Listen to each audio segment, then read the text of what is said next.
Muy buenos días, amigos. Francisco Antonio Méndez y el programa Economía y Mercado les saludan este 28 de abril del 2025 con 26 grados Celsius aquí en La Julia, Distrito Nacional. 28 de abril. Se conmemora la tercera intervención norteamericana en nuestro país, la primera en el 16, luego en el 1924 también,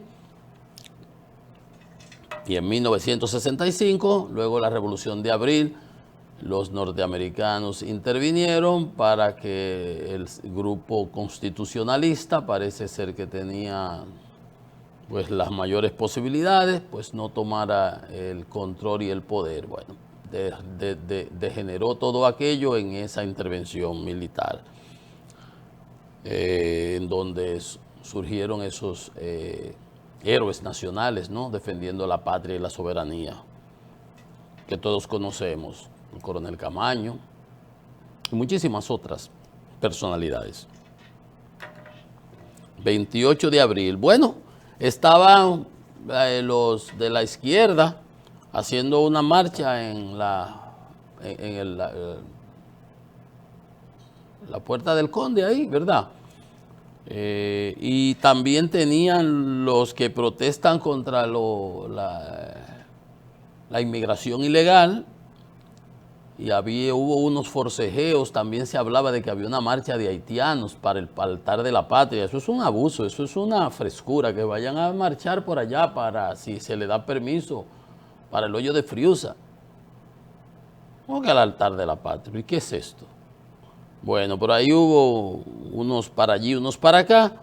La verdad que no sé en realidad cuál es el objetivo de ellos. Quieren hacer bulla, una tal Beliqué por ahí, que es dominicana. Y los izquierdistas, que lo único que saben es decir, fuera Yankee, pero los Yankees se fueron hace muchísimo tiempo de aquí, y los dominicanos lo que hacen es que se van para Estados Unidos. Están totalmente despistados. Esos son los que apoyan a Putin. A lo mejor estaban ahí en la embajada, no sé si se abrió o se iba a abrir una embajada aquí. La verdad que no sé, ni me importa, ni me interesa. A lo mejor estaban ahí bebiéndose su vinito. Bueno, por otro lado, al presidente del Instituto Duartiano lo desfenestraron, lo psiquitrillaron, como dicen en la calle, la Asamblea General, por aquellas declaraciones y esa actitud y esa conducta. Hoy he visto comentarios, he oído, defendiendo la vida personal y las características personales del doctor Julio Manuel Rodríguez Grullón, pero que eso no está en discusión. Que él sea un brillante pediatra, que sea un gran profesor, que sea un gran catedrático, que sea un hombre de bien, un ciudadano ejemplar y excelente. Nadie pone eso en duda. Ahora, como presidente del Instituto Duartiano, que se supone debe defender los ideales duartianos, y la mayor concreción de los ideales duartianos es la República Dominicana. Por algo Duarte es nuestro padre de la patria, junto con Francisco del Rosario Sánchez y Ramón Matías Mella, y los otros, ¿verdad?, trinitarios, y muchísimos otros más. Pero Duarte es lo más excelso que nosotros podemos decir como en nuestro país. Entonces, si usted era el presidente, si se le seleccionó como presidente del Instituto Duartiano, lo mínimo que usted debía era respetar esos ideales. Pero él no hizo eso, con aquellas declaraciones que hasta en el presupuesto nacional teníamos que incluir que yo quepa a los haitianos, porque ellos están ahí, que no se van ahí. Todo eso lo sabemos, por algo nos separamos, porque ellos no estaban ahí, ellos están aquí. Entonces, que hay muchos dominicanos que no quieren saber de los haitianos. Mira usted qué cosa, como es la relatividad, la teoría de la relatividad, y que todo es según el color del cristal con que se mire. Dice que hay muchos dominicanos que no quieren saber de los haitianos, que ellos no se van a ir para ningún lado, que estamos obligados a convivir con ellos. Sí, ellos allá y nosotros aquí. y los que nosotros permitamos que estén aquí porque nosotros los permitimos. Pero eso de que hay muchos dominicanos que no quieren saber de Haití, de los haitianos, mire usted, muchos, pero de aquel lado, el 100% no quieren saber de los de aquí. Aquí puede que haya muchos. No voy a discutir si hay muchos o pocos. Yo no creo. Lo único que queremos es que ellos estén allá y nosotros aquí. Ni juntos ni reburujados. Pero el hombre entonces sale con una cosa así. No debemos descartar en nuestro presupuesto algún tipo de ayuda al desarrollo de Haití. Claro, el 30% para las parturientas, etcétera, etcétera. Es que esa no es la tarea de nosotros. Entonces, lo quitaron, bien hecho. Y la nueva directiva dice que la posición del Instituto Duartiano institucional es que no hay ni habrá jamás solución dominicana a los problemas de Haití aquí en nuestro territorio. 100% de acuerdo. Entonces, nadie está criticando su vida, evaluando su vida. Él es brillante, él es una persona de todos los méritos que usted quiera para que se ocupe de su casa, de su cátedra, de su oficina, de sus niños, pero entonces no esa posición. Esa posición le quedó grande y además le hacía un mal servicio a la patria. Simple, no hay que andar buscándole la quinta pata al gato. Usted quería ser... no podía ser del Instituto Duartiano presidente. Bien quitado, bien sustituido y que esté a otra persona ahí que realmente luche por esos ideales y por la soberanía y por eso que quería, que es la solidificación de esta nación soberana, independiente de toda potencia extranjera o se hunde la isla. Eso lo dijo Juan Pablo Duarte. Y lo que este señor estaba planteando no era eso. Obviamente era como poner la iglesia en manos de Lutero. Por comisión u omisión, ese no es el hecho. Ni importa tampoco. Ni importa tampoco. Bueno, miren señores, aquí siempre hay unos escándalos. Inavie, que un alquiler de una cosa que se llama Prope, ahí era donde estaba Neney, aquello de la pintura y los líos, ¿se acuerdan? Bueno, ahora hay otro señor. Hay una denuncia de que alquiló un almacén, $1 millón. Aquel lo premiaron, ¿se acuerdan? ¿Cómo se llamaba? Bartolino. Bueno, el que estaba en la cosa esa, que alquiló muchísimos locales y uno por allá, entonces el presidente lo quita. ¿Se acuerdan? De la óptica, de la cosa esa, creo que era, de la tecnología. ¿Y cómo era que se llama? Bartolomeo. El Bartolomeo ese de la participación ciudadana. Entonces el presidente lo nombra por allá por Ginebra, una beca, un sueldazo, a lo mejor 30, 40 mil dólares de sueldo, para que represente al país en un asunto de aviación civil. El tipo no se había montado en un avión nunca hasta que llegó al Estado, seguramente. Eso es lo único que él sabe, compró un ticket y montarse en un avión para que represente al país, violando la ley. Son las cosas. Pero bien, ahora estuvo en estos días, ustedes saben el lío de Intran, Hugo Vera, Jochi Gómez, Pimentel, el de compras y contrataciones, el abogado Jorge Luis Polanco, que era el abogado para recuperar los bienes, que ahora es el abogado para el amigo Antonio Espaillat en el asunto de TLC. Bueno, estuvo Jochi en una entrevista, Jochi Gómez, mi amigo Jochi, y denunció y habló horrores de Polanco, del abogado Jorge Luis Polanco, de Morrison, que se querían quedar con su negocio, con los sistemas de intercepción telefónica, de asunto de los semáforos, de Pegasus. Metió a Mauricio Bengoche, el asesor del presidente, que quería el 5% de un proyecto de eso, que pidió, que ordenó, imagínense un hombre en Palacio, que metió a un asesor del presidente, apellido Portes. No, Felipe, el abogado. No, este es Portes, pero yo no sé, ese tiene que ver que con un señor ahí que tiene intereses de Haití, aquí, que es un jefote. ¿A quién más? Bueno, dijo que a Morrison posiblemente lo vengan a interrogar o investigar por la ley de anticorrupción de los Estados Unidos, porque quiso sobornar a unos inspectores que vinieron de Estados Unidos para el asunto de los semáforos y algo de que terrorismo. Yo no entendí nada, pero todas esas cosas las dijo ese caballero, está en la prensa de hoy. Sin embargo, de todas esas cosas, todo eso usted lo puede poner como anécdotas y todas las cosas, está en la prensa, no se quedó en el aire, por lo general esas cosas se quedan en el aire. Dijo que Jorge Luis Polanco lo llamó el 24 de noviembre del 23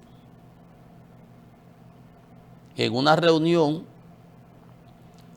donde estaba un actuar de los que acaban de nombrar como segundo a bordo de la Cámara de Cuentas. Oigan esto, usted ve, por eso es que las cosas, nada queda oculto bajo el sol, lo dice la Biblia en alguna parte. Dice, y él dice que tiene la grabación y presentó hasta una grabación porque el hombre graba todo, es un hombre de espionaje y cosas de esas, Hochi, especialista en tecnología. Dice él, el señor Francisco Tamares, que lo acaban de nombrar como juez, el segundo a bordo en la Cámara de Cuentas. ¿Usted está viendo? Oigan lo que él dice. Ese señor me llama por 2 minutos con Francisco Tamares, que era un operativo que él, Polanco, Jorge Luis Polanco, el abogado, introdujo en la unidad antifraude de la Contraloría. ¿Usted está oyendo? Como especialista, pero que era para que poder poner y quitar documentos. Vaya usted a ver, entonces, en manos de quién ha caído el pandero de la Cámara de Cuentas. A mí todas esas denuncias, que si Milton lo van a llamar, los americanos lo van a interrogar, que si el otro se quedó con 50 millones de pesos, que se desaparecieron, que había un dron en la pantalla, que lo vio cuando lo cogió en el ventanal. Todo eso es anécdota. Para mí lo más fundamental es esta denuncia, que si un Bengochea pidió un 5% a Hugo Vera, que si el del DNI se quería quedar con los equipos Pegasus, que si Coppola, todo eso es anecdótico. A mí me parece que esta es la parte más trascendental de esa entrevista. Que este señor Francisco Tamares, recién designado por el Senado como miembro de la Cámara de Cuentas, haya sido parte de un tinglado para ese tipo de cosas como él denuncia aquí. ¿Usted está oyendo? Yo decía, es que a los gobiernos los problemas les surgen solos.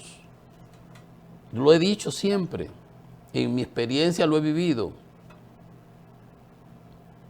En mi experiencia lo he vivido. Yo llegué al país de estudiar en el 85 y 86, ya estaba trabajando en el Estado. E hice carrera. Y he visto mucho. Y obviamente los problemas te llegan solos, solos, son endógenos, ellos salen. Pero llegan de fuera también, los que nos llamaste, los que nos pediste.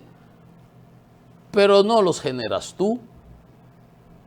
Porque si tú eres el que va a andar buscándote lío y buscando problemas y generándote problemas, entonces la cosa sí se pone fea. Sí se pone fea. Porque es que los problemas a una administración, a un gobierno, le llegan solos. Por un lado o por el otro. Pero cuando usted los genera, miren ahora esta cosa. Este es el flamante segundo a bordo de la Cámara de Cuentas. Doña Polanco, Emma Polanco, tiene el problema de su auditoría pendiente de la UAS, una persona con muchas luces, una persona igual que como pasa con el doctor que estamos hablando del Instituto Artiano, con todo el prestigio del mundo. Pero tenía una auditoría pendiente. Se pudo haber resuelto eso y luego a posteriori hacer la selección. No sé, lo que sea, pero eso es lo que nuevo, repito. Ahora ya va a hacer una auditoría, pero mira ahora, el segundo a bordo, oye el lío que le explota a este muchacho, que le saca aquí y lo denuncia con esto. Con prueba y todo, dice el que tiene de todo eso. ¿Qué necesidad tiene un gobierno de buscarse estos líos? ¿Qué necesidad? ¿Qué gana un gobierno con eso? ¿Qué gana un gobierno poniéndome a mí en esta posición o en aquella? Cuando digo a mí, a cualquier otra persona, ¿qué gana un gobierno con poner, teniendo una cantidad de personas disponibles a su disposición, con la misma calidad, integridad y todo? En este caso, ya ahí se pone en duda lo de la integridad. No hay que ser científico de la NASA, trabajar para Nvidia, para Apple, no. En la compañía que produce las máquinas estas de litografía extra ultravioleta para los chips, no hay que ser un genio. Simple sentido común. Usted no se busca, usted no genera los problemas. Que los problemas le llegan a usted sin que usted los genere. Y usted va a ir resolviéndolo. Pero si usted en lugar de eso, lo que se busca y se abre frente y genera más problemas, la cosa sí se pone fea. Ahí está la denuncia. Yo dije todo eso, está en la prensa de hoy. Pero la parte más relevante es esa que les decía, relativa a ese señor Francisco Tamares. Oye, el apellido está curioso, Tamares, no es muy popular. Que estaba ahí, trabajaba con Jorge Luis Polanco, lo llevaron a la Cámara de Cuentas, a la Contraloría, para que buscara, arreglara y pusiera y quitara papeles. Oye, la denuncia, ¿cuál es?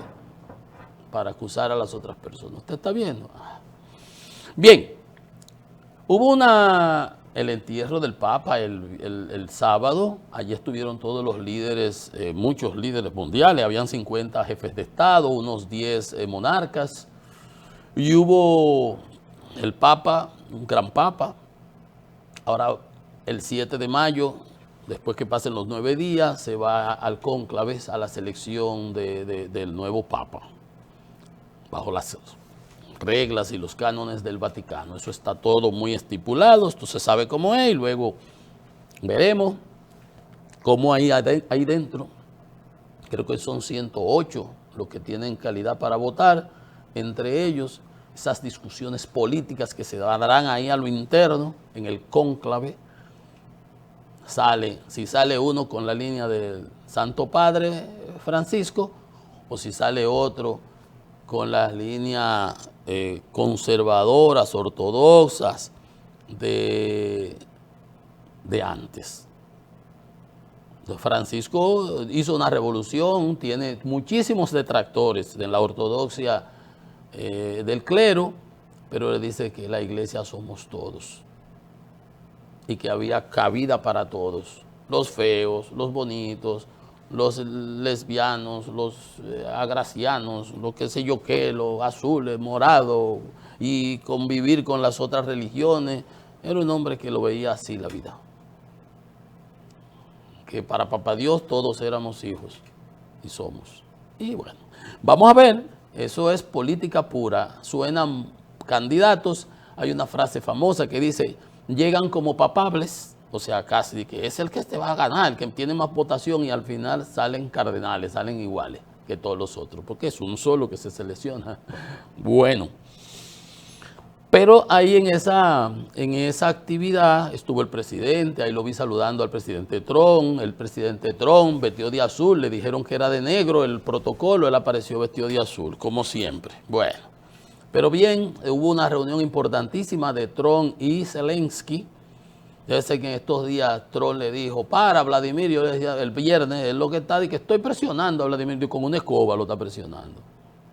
El hombre no para de bombardear, de atacar, y lo está durmiendo. Y al final Trump, después de la reunión, le preguntaron y dijo, y es un tuit diciendo que él está fastidiado con por qué él tiene que estar bombardeando ciudades. Lo ha hecho por 3 años Trump, señor Trump, presidente Trump. Por 3 años lo ha hecho. No bombardea las tropas en el frente de batalla, bombardea las ciudades, los centros comerciales, las escuelas, los hospitales de niños, los centros,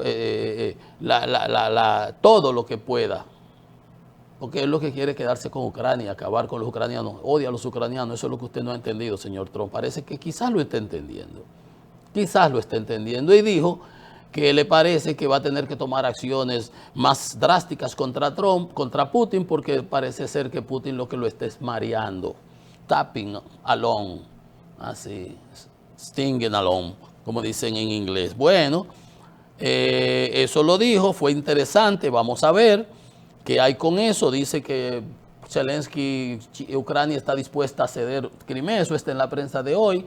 Hoy le preguntan, está esa imagen en la capilla, en el Vaticano, en la Basílica, en el San Pedro.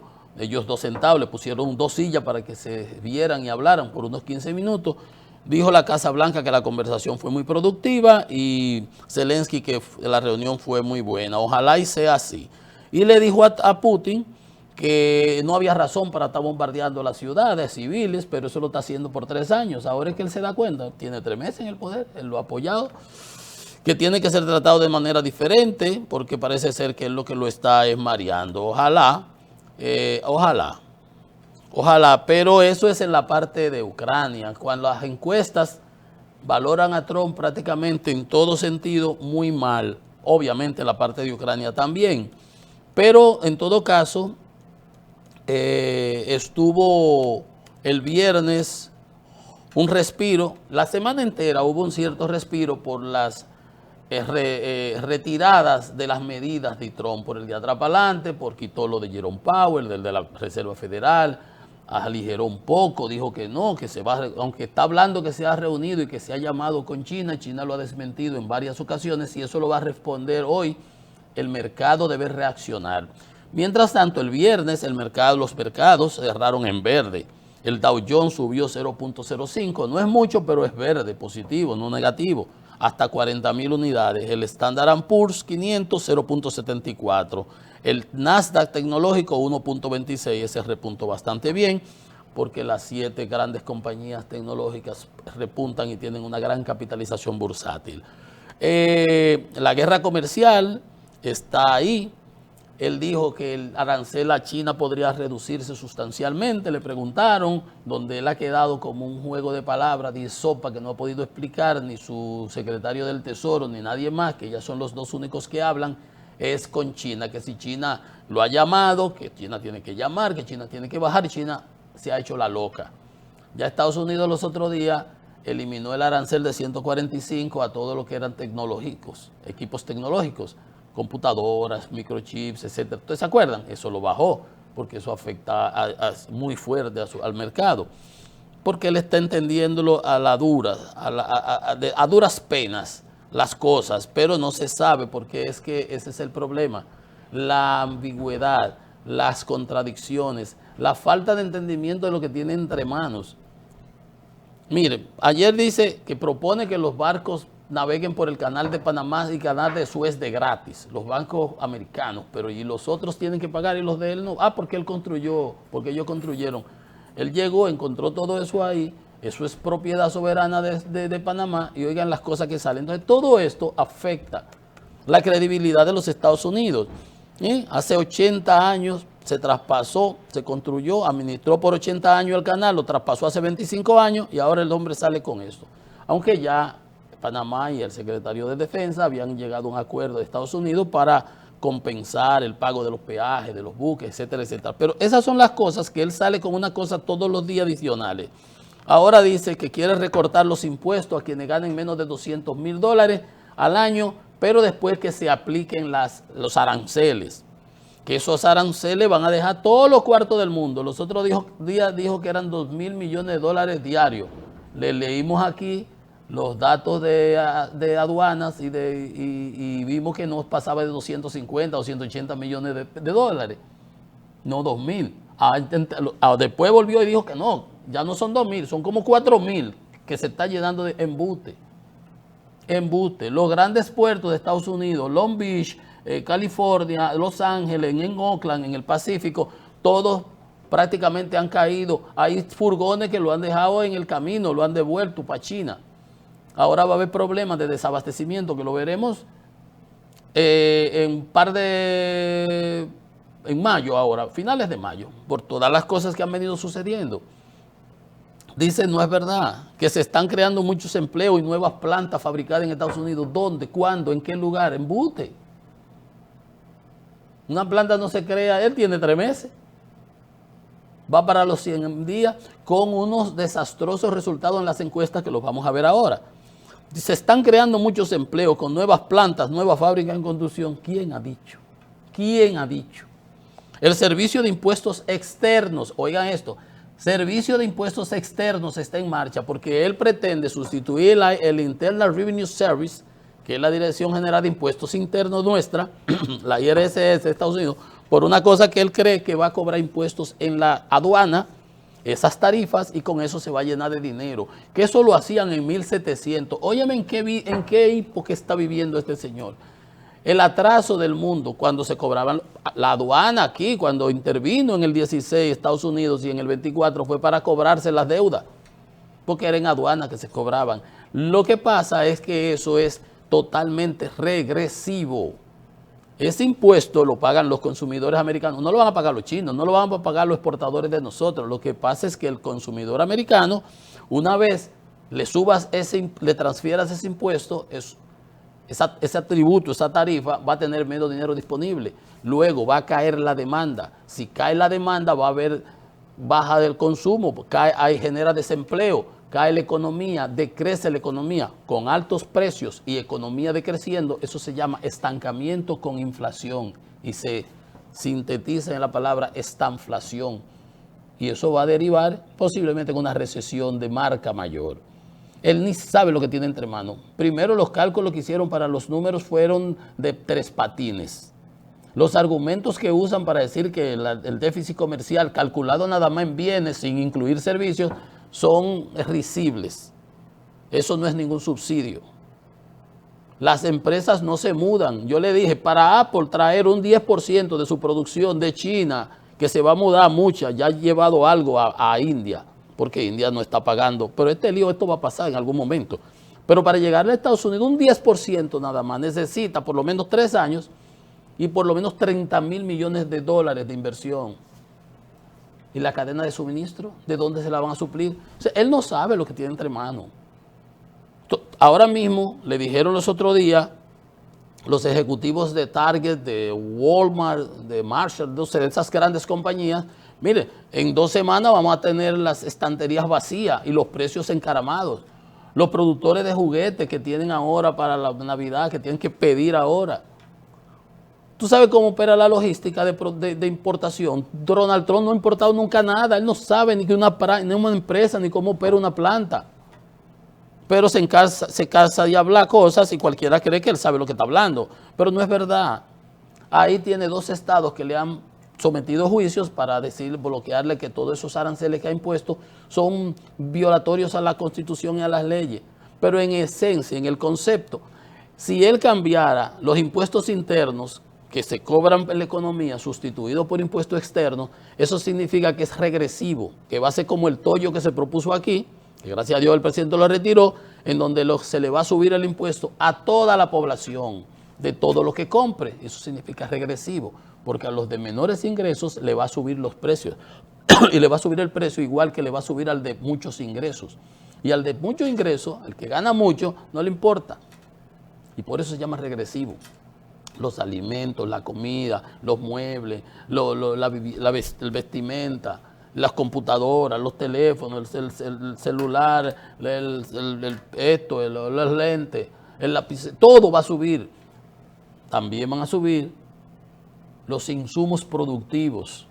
China, por ejemplo, acaba de bajar allá, calladito, allá, a los químicos y algunos otros productos americanos para no transferírselo a sus productos, a su producción, porque China lo que le vende a un 16% de tu total producción a Estados Unidos, se le encarecerían los costos y como China sabe que ese impuesto de 125 que ella le puso de retaliación es para mandarle una señal y para prohibir que entren, pero no todos los productos, los que a ella le interesa que entren, los bajó, como hizo Trump con los tecnológicos, porque es muy fácil hablar y decir tripegüiro, pero a la hora de la verdad, los mercados son los que hablan.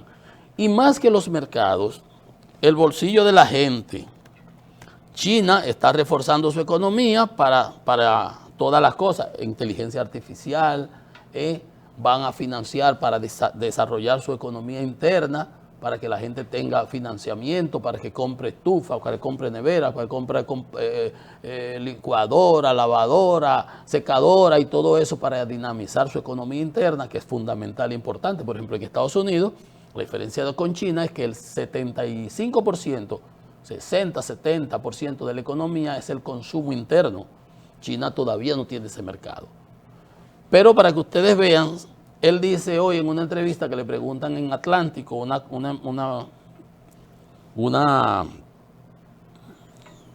de diarios, una empresa, le hace una entrevista, dice, Yo dirijo a Estados Unidos y al mundo.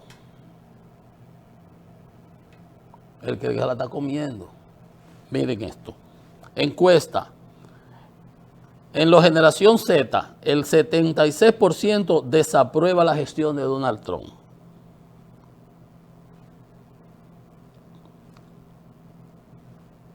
Entre los votos registrados, los votantes registrados, dice esta encuesta de New York Times y Siena College. En inmigración tiene menos 4%, o sea, por debajo de 50%. En administración del gobierno, menos 8%. En negocio, en comercio, trade, menos 11%. En economía, por debajo con menos 12%. Esa es la tasa de aprobación, está ahogándose debajo del agua.